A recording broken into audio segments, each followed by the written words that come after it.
Breaking news. Narayanpet municipal chairman ఎన్నిక ఇప్పుడు రాష్ట్ర వ్యాప్తంగా ఆసక్తి రేపుతోంది. ఇక్కడ ఏ పార్టీకి స్పష్టమైన మెజారిటీ రాకపోవడంతో చైర్మన్ పీఠం దక్కించుకునేందుకు బీజేపీ కాంగ్రెస్ పార్టీలు మైండ్ గేమ్ ఆడుతున్నాయి.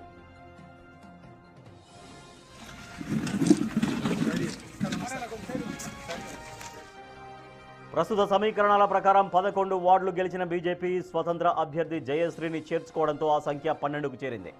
ఎంపీ డీకే అరుణ ఎక్స్ అఫీషియో ఓటు కలిపితే బీజేపీ బలం 13కు చేరుతుంది. అంటే మ్యాజిక్ ఫిగర్ 14కు కేవలం 1 అడుగు దూరంలో బీజేపీ నిలిచింది.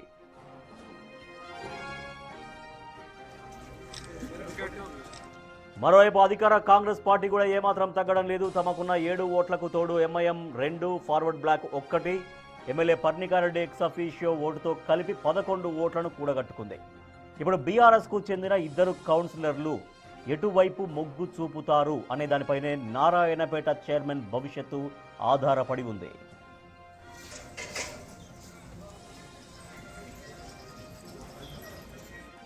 బీఆర్ఎస్ మద్దతు కోసం ఇటు బీజేపీ అటు కాంగ్రెస్ తీవ్రంగా ప్రయత్నిస్తున్నాయి. ఒకవేళ బీఆర్ఎస్ బీజేపీకి మద్దతు ఇస్తే కమలం జెండా ఎగురుతుంది. లేదంటే కాంగ్రెస్ అనూహ్యంగా ఎంఐఎం బీఆర్ఎస్ మద్దతుతో పీఠం దక్కించుకునే అవకాశాలున్నాయి.